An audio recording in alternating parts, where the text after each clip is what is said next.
Halo teman-teman, salam ceria. Jadi di sini saya akan membuat video pembelajaran yang akan membahas 3 materi. Namun sebelum itu, izinkan saya memperkenalkan diri saya terlebih dahulu. Jadi nama saya Nika Deika Wulandari. Saya dari kelas PG PAUD 1B dengan NIM 2211041032. Jadi, tanpa berlama-lama, mari kita mulai videonya. Baik, seperti yang sudah sempat saya sampaikan tadi, bahwasanya saya akan membahas tentang 3 materi. Yaitu materi yang pertama yang akan saya bawakan yaitu ada kelembagaan pendidikan anak usia dini. Yang kedua ada pengaturan penyelenggaraan pendidikan anak usia dini. Dan yang terakhir ada layanan pendidikan anak usia dini berkebutuhan khusus. Baik, di sini saya akan membahas materi yang pertama, yaitu kelembagaan pendidikan anak usia dini. Jadi, lembaga pendidikan anak usia dini merupakan lembaga pendidikan yang bersifat non-formal bagi anak usia dini, mulai dari 0 sampai 6 tahun. Di dalam lembaga pendidikan anak usia dini, memberikan bekal bagi anak untuk menyongsong pendidikan berikutnya melalui kegiatan bermain yang berorientasi edukasi.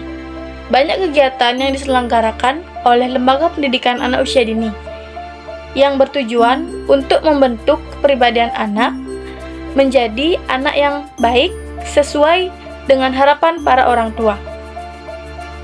Serta banyak lembaga pendidikan anak usia dini saat ini yang berlomba-lomba dalam melaksanakan program pendidikan anak usia dini. Dan lembaga-lembaga tersebut bersaing menjadi lembaga yang terbaik dan paling diminati oleh masyarakat untuk memasukkan anaknya ke dalam lembaga tersebut. Semakin bagus kualitas sebuah lembaga PAUD, tentunya biaya yang dikenakan juga tidak sedikit.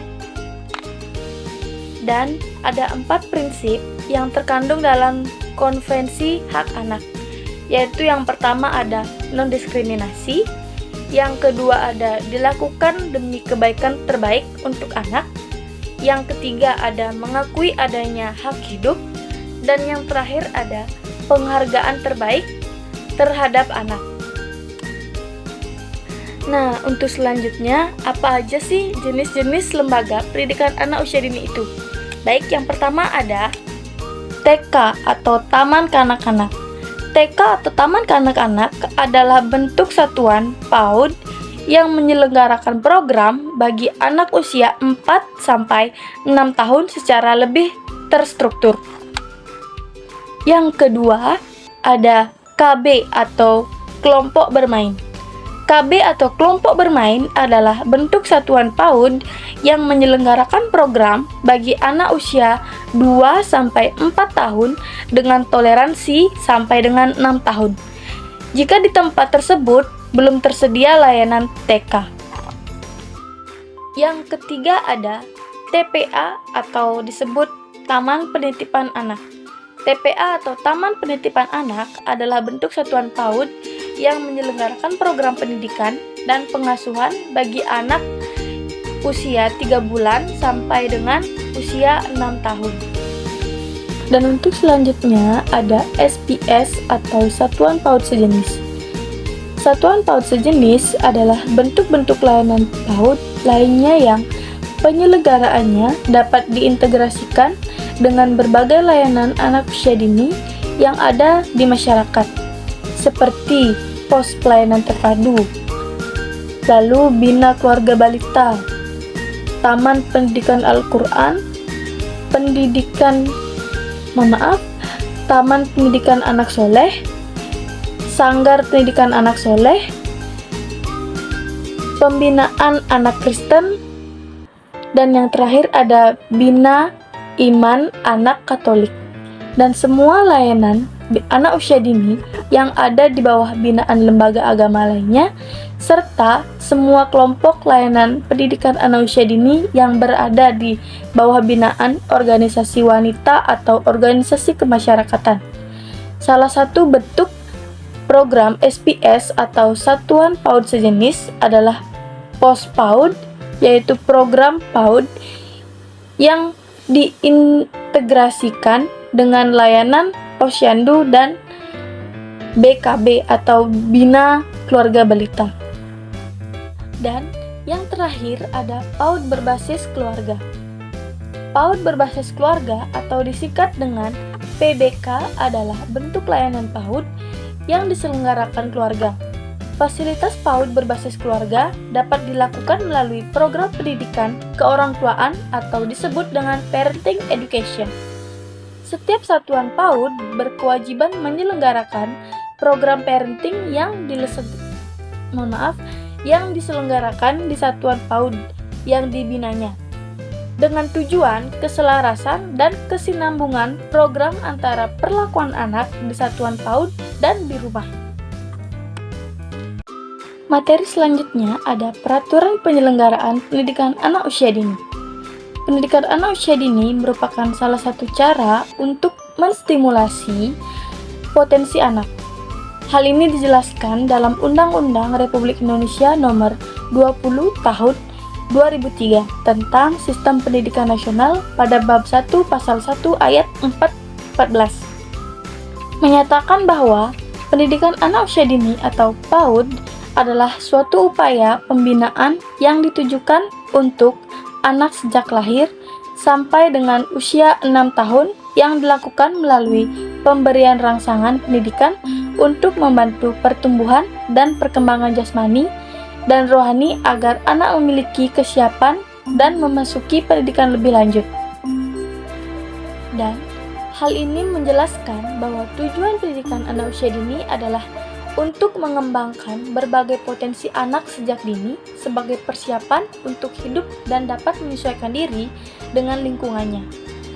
PAUD juga merupakan salah satu bentuk penyelenggaraan pendidikan yang menitik beratkan pada peletakan dasar ke arah pertumbuhan dan perkembangan fisik, kognitif, sosial emosional, bahasa, nilai, moral, dan agama, serta seni sesuai dengan keunikan dan tahapan-tahapan perkembangan yang dilalui oleh anak usia dini.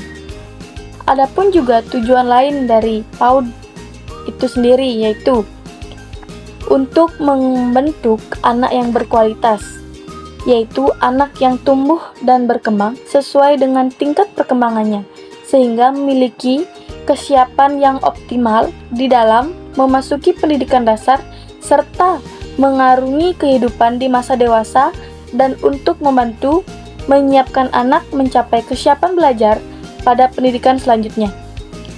PAUD juga diharapkan mampu mengembangkan berbagai potensi anak sejak dini sebagai persiapan untuk hidup dan dapat menyesuaikan diri dengan lingkungannya, seperti yang sudah saya sampaikan sebelumnya.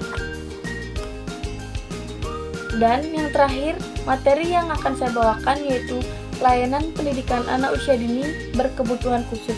Yang pertama ada bentuk layanan pendidikan segregasi, yang kedua ada bentuk layanan pendidikan terpadu atau integrasi, dan yang ketiga ada bentuk layanan pendidikan inklusif. Yang pertama ada bentuk layanan pendidikan segregasi. Sistem layanan pendidikan segregasi ini adalah sistem pendidikan yang terpisah dari sistem pendidikan anak normal. Pendidikan anak berkebutuhan khusus melalui sistem segregasi maksudnya adalah penyelenggaraan pendidikan yang dilaksanakan secara khusus dan terpisah dari penyelenggaraan pendidikan untuk anak normal. Dengan kata lain, anak berkebutuhan khusus diberikan layanan pendidikan pada lembaga pendidikan khusus untuk anak berkebutuhan khusus seperti sekolah luar biasa atau sekolah dasar luar biasa, sekolah menengah pertama luar biasa, atau sekolah menengah atas luar biasa. Sistem pendidikan segregasi ini juga merupakan sistem pendidikan yang paling tua. Pada awal pelaksanaan sistem ini diselenggarakan karena adanya kekhawatiran atau keragaman terhadap kemampuan anak berkebutuhan khusus untuk belajar bersama dengan anak normal lainnya. Selain itu, adanya kelainan fungsi tertentu pada anak berkebutuhan khusus, memerlukan layanan pendidikan dengan menggunakan metode yang sesuai dengan kebutuhan khusus mereka. Seperti contoh misal, anak tunanetra, mereka memerlukan layanan khusus berupa braille, orientasi mobilitas. Untuk anak tunarungu memerlukan komunikasi total, bina persepsi bunyi. Untuk anak tunadaksa memerlukan layanan mobilitas atau aksesibilitas dan layanan terapi untuk mendukung fungsi fisiknya. Dan yang kedua, ada bentuk layanan pendidikan terpadu atau integrasi. Bentuk layanan pendidikan terpadu atau integrasi ini adalah sistem pendidikan yang memberikan kesempatan kepada anak yang berkebutuhan khusus untuk belajar bersama dengan anak normal lainnya dalam suatu atap atau dalam suatu ruangan. Dan sistem pendidikan integrasi ini juga disebut dengan sistem pendidikan terpadu, yakni sistem pendidikan yang membawa anak berkebutuhan khusus kepada suasana keterpaduan dengan anak normal lainnya. Keterpaduan tersebut dapat bersifat menyeluruh, sebagian keterpaduan dalam rangka bersosialisasi. Nah, dalam layanan ini bertujuan agar anak yang memiliki kebutuhan khusus agar bisa berbaur atau berinteraksi atau berteman dan bisa beradaptasi dengan anak normal lainnya, agar anak yang berkebutuhan khusus tidak stuck pada lingkungannya saja, dalam arti dengan anak yang berkebutuhan khusus lainnya. Pada sistem keterpaduan secara penuh dan sebagian, jumlah anak berkebutuhan khusus dalam satu kelas maksimal 10% dari jumlah siswa keseluruhan. Selain itu, dalam satu kelas hanya ada satu jenis kelainan. Hal ini untuk menjaga beban guru kelas agar tidak terlalu berat dibanding jika guru harus melayani berbagai macam kelainan. Untuk membantu kesulitan yang dialami oleh anak berkebutuhan khusus, di sekolah terpadu disediakan guru pembimbing khusus atau disingkat dengan GPK. GPK dapat berfungsi sebagai konsultasi bagi guru kelas, kepala sekolah, atau anak berkebutuhan khusus itu sendiri. Selain itu, GPK atau guru pembimbing khusus juga berfungsi sebagai pembimbing di ruang bimbingan khusus atau guru kelas pada kelas khusus. Dan yang terakhir ada bentuk layanan pendidikan inklusif. Bentuk layanan pendidikan inklusif ini adalah pendidikan yang menghargai semua peserta didik termasuk anak yang berkebutuhan khusus. Semua peserta didik berada dalam lingkungan yang sama dan belajar dalam kelas yang sama sepanjang waktu. Kurikulum yang digunakan pun adalah kurikulum sekolah tersebut dengan dilakukan modifikasi dan adaptasi sesuai dengan kebutuhan bagi para peserta didik.